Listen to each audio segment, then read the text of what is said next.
Hi, my name is Jonathan Roth. This is RiskHedge Video. I'm joined today from Washington, D.C. by Dr. Theodore Karasik from Gulf State Analytics. Dr. Karasik, thanks so much for joining me. Thank you. I wanted to talk to you about what's happening with Qatar right now. There seems to be a huge diplomatic spat that's brewing into all kinds of different ways. It has military ramifications, and it obviously has very deep political ramifications in the region. Now, there are several stories going around as to what has split Qatar off from the Saudis and other countries in the Gulf, in the GCC. One of the stories is that the Qataris gave a $1 billion ransom to Al-Qaeda to release several members of the Qatari royal family that was in a hunting party that was kidnapped by, depends who you talk to, either Al-Qaeda or Shiite militiamen. And obviously the Americans and the Saudis and such weren't too appreciative of this $1 billion being paid to Al-Qaeda. And now there are other stories in terms of what's been going on with the relationship between Qatar and Russia and Turkey and Iran. Fill us in. What's actually happening? There's a couple different activities that are ongoing right now. Primarily, the first one is, of course, the cut in relations between several GCC states and Arab states with Qatar, as well as also the fact that there is a blockade in place, both air, land, and sea, that is complicating the relationship between the GCC states and Qatar. The main reason that these GCC states and other allies are going after Qatar is because Qatar is seen as a nest of terrorist activity and support. This nest includes Hamas, the Taliban, Al-Qaeda, Gitmo returnees, and so on, who are all part of Qatar's foreign policy in supporting radical Islamist groups throughout the region. And the thinking here is that Saudi Arabia and UAE, with their allies, want to use this Ramadan as a time to tell Qatar to look at itself and change its behavior if it wants to be part of the Arab world. Interesting. Okay, so first off, I think one of the biggest ramifications to what's happened here is that the United States has a very large naval base in that country, in Qatar. What happens to that base moving forward here, depending on which way the moving parts go? Because we've just seen that Turkey has now moved some of their military into the country. It seems things are getting very tricky. Indeed, things are tricky, and there are a lot of different scenarios that can be spun out from what's ongoing now.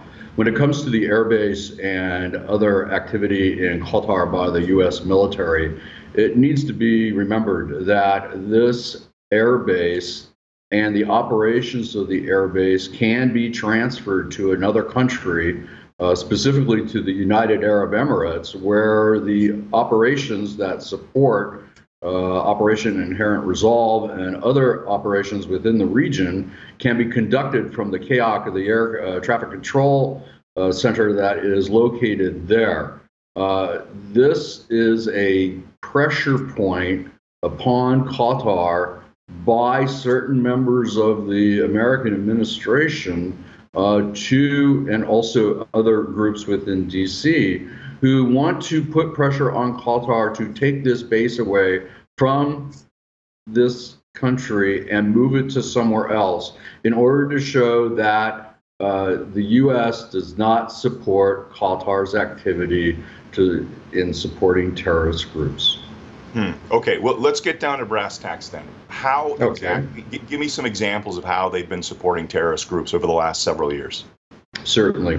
And we have to remember that these complaints against Qatar by their GCC brothers began in 2014. So this is an ongoing process of complaints regarding Qatar. Now, primarily, Qatar is seen as an enabler of terrorism with its support of the Muslim Brotherhood. And we have seen the Muslim Brotherhood throughout the region backed by Qatar, creating trouble in places like Libya and in Yemen and also in Syria, to name just a few countries. This perception of Qatar's support of the Muslim Brotherhood and the perception that the Brotherhood is a transit group towards more hardline extremist groups like Al-Qaeda or Islamic State means that the Brotherhood needs to be neutralized. And the fact that that Qatar supports the Brotherhood means that the Brotherhood is a state sponsor of terrorism. This is the argument that is being put forward, and the one that is the most contentious. The other issues about Qatar's support for terrorism, we have to understand that the Qatari point of view, Qatar sees the state of Qatar as a platform for negotiation for these types of groups, the groups that no other country will talk to. So from Doha's perspective, they see themselves as helping and not hindering. So these arguments about terrorism and support for terrorism, we have to be very careful with them. I know that you've asked me about the evidence about support for terrorism. Many of these stories we need to carefully examine. There's no doubt that there are individuals in Qatar that support terrorist activity, and these individuals have been caught up in dragnets and also been put under sanctions by the United States and the European Union. However, there is still the perception of Qatar's activity that we see being put out in the UAE and Saudi press, and this takes on a life of its own. Right. Okay. Well, look, one of the biggest stories that's come out just over the last few days, the Daily Mail in the UK reported that the Qataris paid $1 billion to Al-Qaeda to release a hunting party that had members of the Qatari royal family in it that were kidnapped in Iraq. Give me some background. Is this story true? What are you hearing? It's not quite true. The story is that this Qatari hunting party was kidnapped by tribesmen with a Shiite background and then disappeared into Iraq, perhaps into Iran, although that is highly unlikely given the reporting in the press. The Qataris were kidnapped, and a much broader deal began to develop between al-Nusra, Iran, and Qatar about the release of the royals and allowing safe passage for extremists to come out of a particular part of Syria known as the Four Cities area, and this was known as the Four Cities Agreement. The Four Cities Agreement took place, and $1 billion was paid to the kidnappers, who turns out to be a Shiite militia in the south of Iraq. The Iraqi government managed to grab that ransom and is now sitting on it today. That is according to multiple open sources and conversations with interlocutors.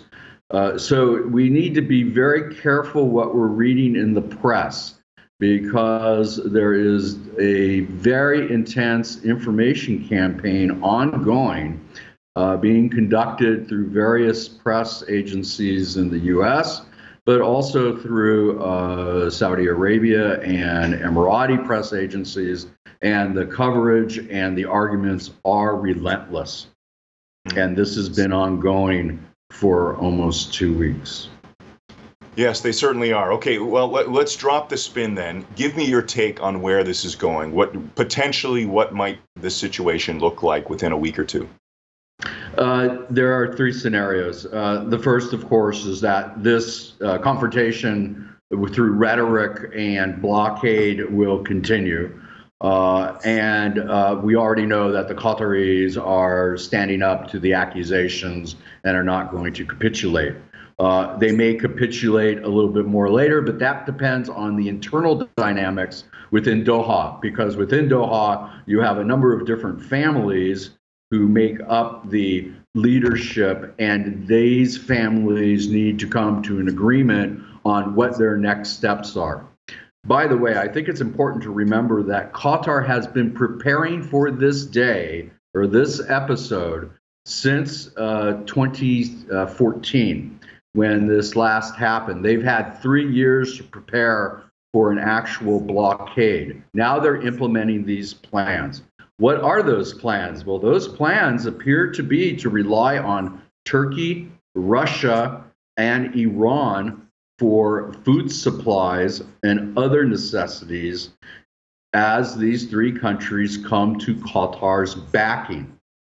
This is a very interesting development that may spell the end of the GCC as we know it, and that is scenario number 2. Scenario number 2 is the Qatari exit from the GCC. The third scenario that we need to be looking for is that because of Qatar's intransigence, that the Saudis decide that enough is enough, and either they launch a coup through networking with tribes in Qatar to bring about a new leadership, or they actually take over the country itself. This is a concern by the Qataris that is in their security planning about invasion from Saudi Arabia. There's not much the Qataris can do because of the small land area and the necessity by any attacker to grab any government buildings. So we need to think about whether or not Saudi Arabia and its allies see it necessary to bring Qatar back into the GCC through absorption. Okay, so final question for you then. What do the Americans want? The Americans want a couple different things, and what we see, though, is that they are contradictory. On the one hand, the Americans want to have an excellent mill-mill relationship with Qatar, regardless of the relationship that the U.S. has with other GCC states. They want to treat them all equally, and that this is a fight that is within the GCC that does not really involve the United States per se. However, yesterday, President Trump tweeted his opinions about support for the GCC and questions about Qatar. I think that this policy by the U.S. is going to rope-a-dope, if you will, between various parts of the Washington establishment. The bottom line is that the U.S. is backing the Saudi line. What happens next with Qatar can go in a number of different directions. Become a RiskHedge insider for free by visiting RiskHedge.com. Each week you'll receive vital analysis on today's geopolitical, financial, and social risks. Just visit RiskHedge.com today to become a RiskHedge insider.